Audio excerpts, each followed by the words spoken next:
তো আজকে আমরা দেখবো যে কিভাবে ফ্লেক্স বক্স দিয়ে এরকম একটা রেসপন্সিভ মেনু তৈরি করা যায়। তো আমি জাস্ট আপনাদের প্রসেসটা দেখাবো, বাকি স্টাইলগুলো আপনারা করে নেবেন।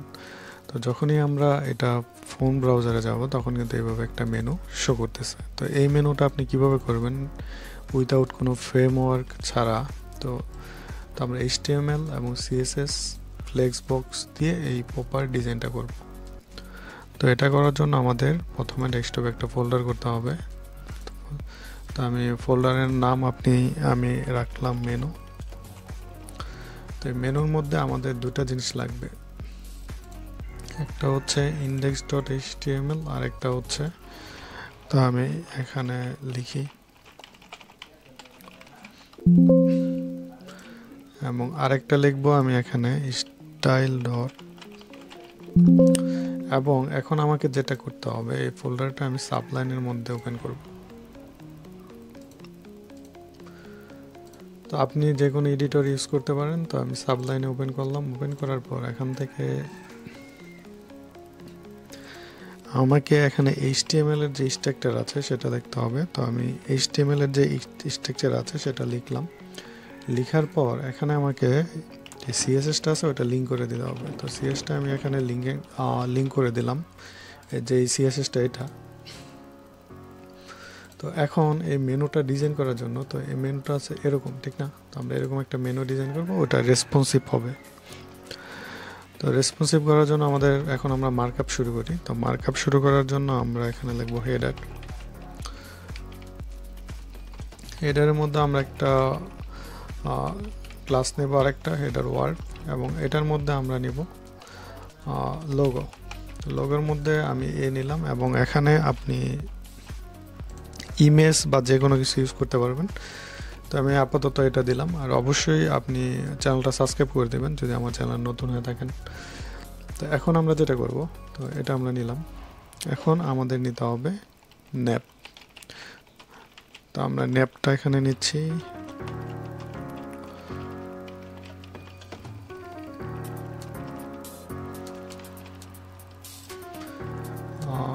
এখানে আমি নাম দিলাম মেইন মেনু। তো এখানে যে কোনো ক্লাস নিতে পারেন। তো আমি এখানে মেইন মেনু একটা ক্লাস নিলাম, এবং এটার মধ্যে আমি UL নিলাম এবং LI নিয়ে এটার মধ্যে আমি কাজটা করব। তো এখানে জাস্ট আমি এখানে লিখে দিই হোম।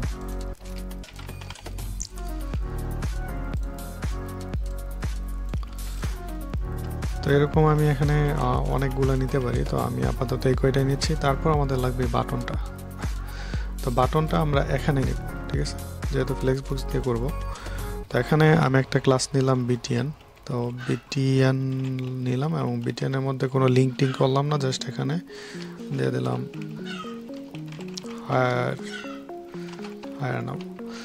তো এ হচ্ছে আমাদের মার্কআপ। তো এখন আমরা যদি আমাদের মার্কআপটা এখান থেকে, তাহলে আমাদের কিন্তু দেখতে এরকম লাগছে। তো এখন আমরা কি করবো, এটা সেন্টারে হবে। তো সেন্টার করার জন্য আমরা এখানে একটা ক্লাস নিব।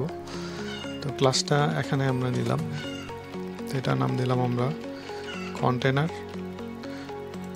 এবং এখানে আমরা কিছু সার্বজনীন CSS দিয়ে দেব। তো এটা দেওয়ার জন্য আমরা এখানে দিলাম স্টার দিয়ে মার্জিন 0, প্যাডিং 0। তো এটা দিলাম, এবং কন্টেনারের যে উইডথ আছে এটা আমরা দেব। কন্টেনারের উইডথ আছে এখানে, তো আমরা 1200 পিক্সেল দিচ্ছি। আপনি আপনার ইচ্ছা মতো দেবেন, এবং এটাকে অবশ্যই সেন্টার হবে। তো সেন্টার করার জন্য আমরা মার্জিন 0 অটো। তো এখান থেকে আমরা মার্জিন 0 অটো করার পর এখন যদি আমরা রিলোড করি, দেখেন আমাদের কিন্তু এটা সেন্টারে চলে আসছে। এখন বাকি কাজগুলো আমরা করব, এখানে ইন্সপেক্ট করব। ইন্সপেক্ট করে আমি এখান থেকে তারপর এটা আমি নিচে নিয়ে আসি। হেডার যেটা আছে এটা দেখেন আমাদের কিন্তু 1200 পিক্সেলের মধ্যে আছে। তো হেডার ওয়ার্ডকে আমরা যেটা করব, এখান থেকে কন্টেনারটা কেটে দেই, এটাকে আমরা করব ডিসপ্লে ফ্ল্যাক্স। এটা দেখেন পাশাপাশি হয়ে গেছে। তারপর এখানে আমরা করব জাস্টিফাই কন্টেন্ট স্পেস বিটুইন, এবং অ্যালাইন আইটেম সেন্টার। তাহলে কি হলো, আমাদের এই যে এটা সেন্টার চলে আসলো, ঠিক আছে। তো এটা এখন আমাদের ঠিক করতে হবে। তো এটা ঠিক করার জন্য আমরা এটাকে ইন্সপেক্ট করলাম, ইন্সপেক্ট করে এখানে লিখলাম আমরা মেইন মেনু। তো মেইন মেনুকে ধরে আমরা বাকিগুলা স্টাইল করব। তো এখানে আমরা ইউএল লিখলাম এবং ইউএল এর মধ্যে আছে এলআই। প্রথমে আমরা করতে পারি লিস্ট স্টাইল নান এবং এটাকে আমরা করব ডিসপ্লে ইনলাইন, যাতে এক লাইনে চলে আসে। ইনলাইন ব্লক করলাম এবং বাকি যেই স্টাইলটা আছে ওটা আমরা একে দিব।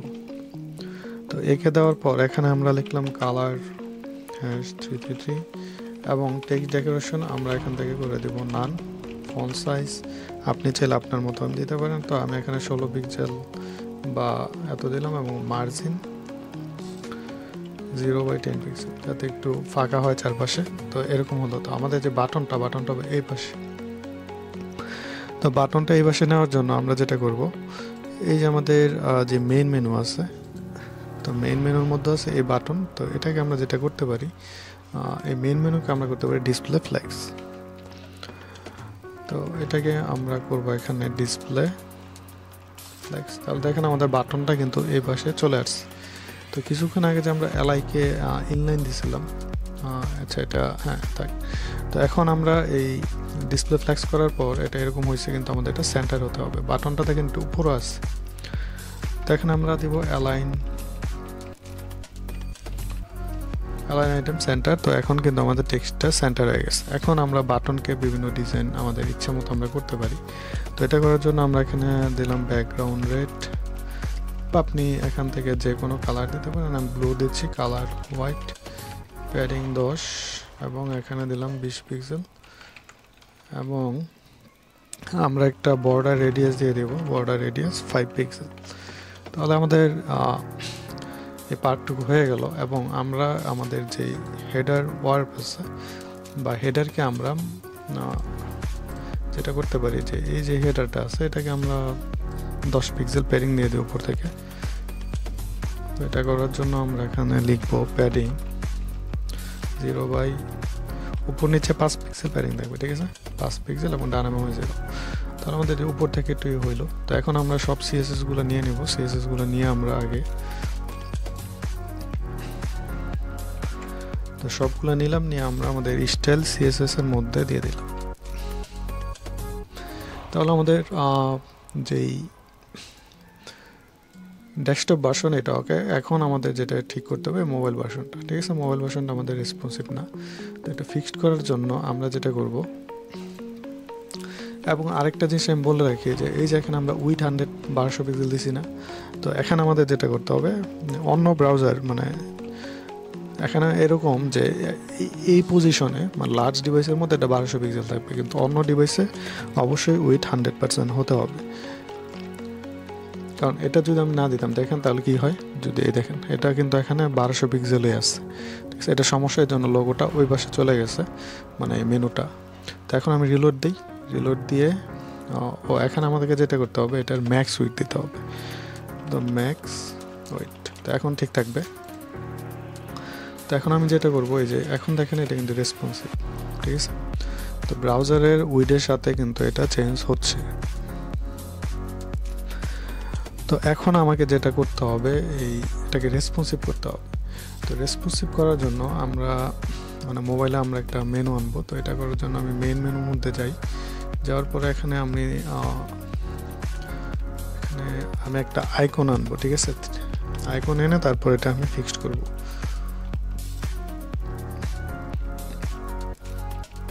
তো এখানে আমি একটা ক্লাস নিই মেনু আইকন নিলাম, এবং মেনু আইকন নেওয়ার পরে এখানে আমরা স্প্যান নিলাম 3টা।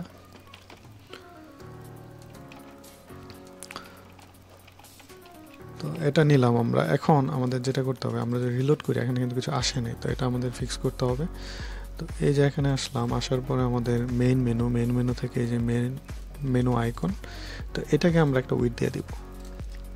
তো এটাকে আমরা উইডথ দিলাম 30 পিক্সেল দেওয়া শেষ। এবং এটার থেকে যে স্প্যানের যেই স্প্যানগুলো আছে এগুলোকে আমাদের সিএসএস দিতে হবে। তো স্প্যানগুলো আমরা ধরলাম, ধরে এখানে আমরা লিখবো এগুলার হাইট 3 পিক্সেল, ব্যাকগ্রাউন্ড আমরা এটা দিলাম ঠিক আছে, এবং উইথ 10 পিক্সেল, তো আমরা এরকম দিতে পারি। তো এখন আমি যেটা করব,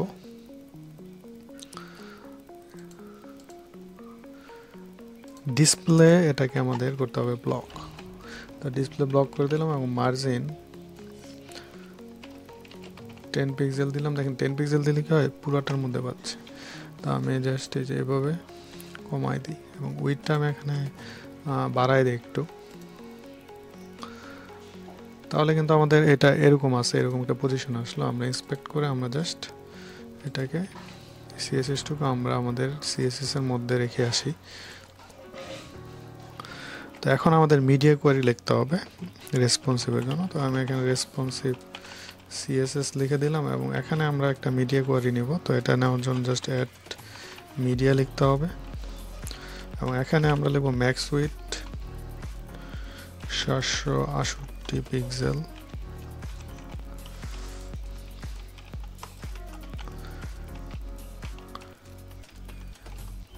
তো এখন আমরা যেটা করব, আমরা বলে দেবো যে 768 পিক্সেলে আসলে মেনুটা হাইট হয়ে যাবে। তো এখানে এই যে মেইন মেনু যেটা আছে, মেইন মেনুর মধ্যে আমাদের যে ইউএলটা আছে এটা হাইট হয়ে যাবে। তো এটা করার জন্য আমরা জাস্ট এখানে লিখে দিই যে মেইন মেনু ইউএল, এটাকে আমরা করে দেবো ডিসপ্লে নান। তাহলে কি হবে, আমরা যখন এই মেনুটা এই এখানে আসবে, যে এখানে 700-এর মধ্যে আসবে, তখন কিন্তু এটা এই যে হাইট হয়ে গেছে। ঠিক আছে, 768 পিক্সেলের মধ্যে আসলেই তো জিনিসটা হাইট হয়ে যাবে। তো এটাই আমি বলছিলাম। তো এখন আমরা যেটা করব, এই মেনু আইকন, এটা তো আমাদের ডেস্কটপ ভার্সনে দরকার নাই, ঠিক না? তো এটাও আমরা এখান থেকে এই যে মেনু আইকনটা আছে, মেনু আইকন, এটা আমরা কপি করব। কপি করে এখানে গিয়ে আমরা লিখে দেব মেনু আইকন ডিসপ্লে নান। তো এটা কিন্তু এই উইটের মধ্যে হবে না, উইটের বাইরে হবে। তো এটা আমরা জাস্ট এখান থেকে কাট করে এখানে বসাই দিলাম। তাহলে আমাদের হয়ে গেছে এখানে স্মুথলি একদম। এখন আমরা এই করবো, এখানে হাইট, যখনই আমরা রেসপন্সিভ ভিউতে আসবো তখন এটা এখানে শো করবে। তো সেটা করার জন্য আমরা জাস্ট এখানে এটাকে এখন করবো এখানে ডিসপ্লে ব্লক।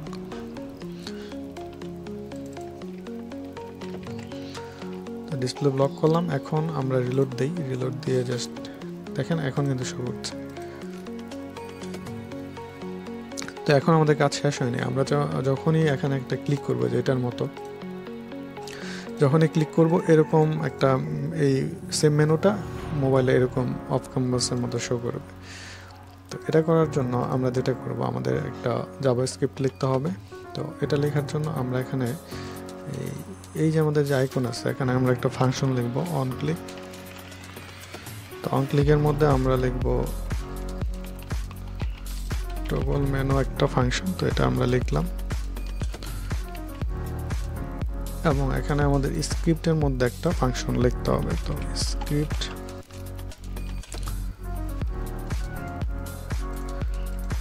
এখানে আপনি লিখবেন ফাংশন।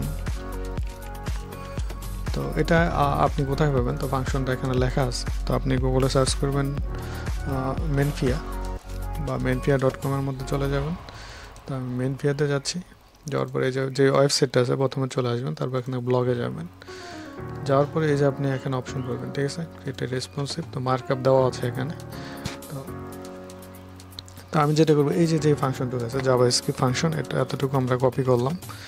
কপি করে আমরা এখন আমাদের এখানে জাস্ট পেস্ট করে দিলাম। তো এই ফাংশন দিয়ে কী হবে, যখনই ইউজার এই যে টোগলটার মধ্যে একটা ক্লিক করবে, তখন এখানে একটা ক্লাস শো করবে, এটা হচ্ছে শো। ঠিক আছে, এই ফাংশনটা এটা। তো এটা এতটুকু আমরা নিলাম। তো এখন আমি আপনাদের দেখাই, এটার আমার দরকার নেই। তো আমি এখানে ইন্সপেক্ট করলাম। ইন্সপেক্ট করার পরে এই যে এখানে আসার পরে এটা মোবাইল ভিউতে যাই, বা এখান থেকে আমি এটাকে রাইটে পাঠাই দিই। তো রাইটে পাঠিয়ে দিলাম। এখন আমরা এটার মধ্যে যখন ক্লিক করব, এই দেখেন এই যে একটা ক্লাস শো করছে, শো, দেখছেন? তো এই ক্লাসটা যেহেতু এখানে শো করছে, তো আমরা যেটা করব, এখন এই ক্লাসটাকে দৌড়ে যে ইউএল আছে, এটা ডিসপ্লে নান ছিল, আমরা এখন এই ক্লাস দিয়ে এটাকে করব ডিসপ্লে ব্লক। তো এটাকে করে দিলাম ডিসপ্লে ব্লক।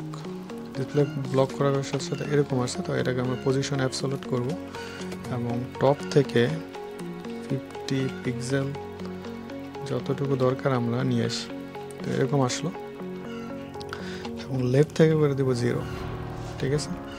তো তারপর এটাকে ধরে এই ক্লাসটাকে ধরে আমরা এটার বাকি কাজগুলো করব। তো এটার মধ্যে আছে এলআইকে আমরা করে দেব ডিসপ্লে ব্লক। দেখেন তাহলে কিন্তু আমাদের হয়ে গেছে।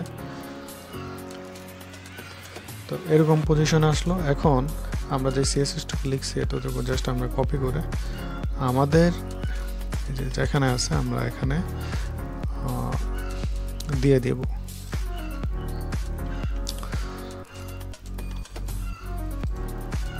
তো এটা আমরা রেসপন্সিভের মধ্যে দিতে পারি বা এখানেও দিতে পারি, সমস্যা নেই। কারণ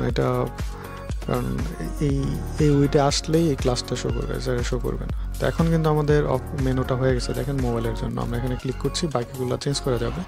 তো এই যে লোগোটা, তো এই লোগোর মধ্যে আমরা একটা প্যাডিং দিয়ে দিতে পারি, ঠিক আছে। লোগোটা একটু আমরা যেটা করতে পারি, এটাকে এই দুইটার মধ্যে মার্জিন লেফট প্যাডিং হেডার ওয়ারআপ যেটা আছে এটাকে আমরা প্যাডিং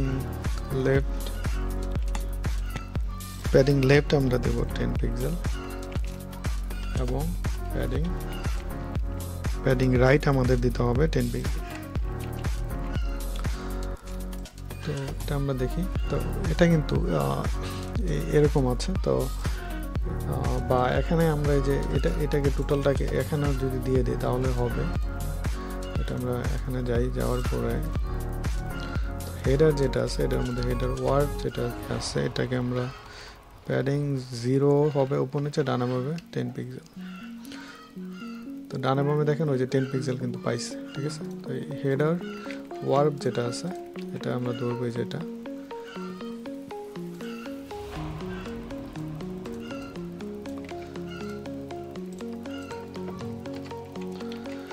তো এখানে আমরা এটা দিয়ে দিলাম। তো আমরা কিন্তু একটা সিম্পল ডিসপ্লে ফ্লেক্স দিয়ে দেখেন ডিসপ্লে ফ্লেক্সের সাহায্যে আমরা কিন্তু এটা করে ফেললাম খুব সহজে। তো আশা করি আপনারা যদি রেসপন্সিভ মেনু তৈরি করতে চান তাহলে এই মেথডটা এই প্রসেসটা ফলো করতে পারেন এবং অবশ্যই চ্যানেলটি সাবস্ক্রাইব করে দেবেন। এটা কিন্তু একদম 100% রেসপন্স, ঠিক আছে, যে কোনো ডিভাইসে। এখন আপনি আপনার লোগো, তারপর এখানে আয়না বাটন, এগুলো কালার টালার সব কিছু চেঞ্জ করে দেবেন। ধন্যবাদ সবাইকে ভিডিওটি দেখার জন্য।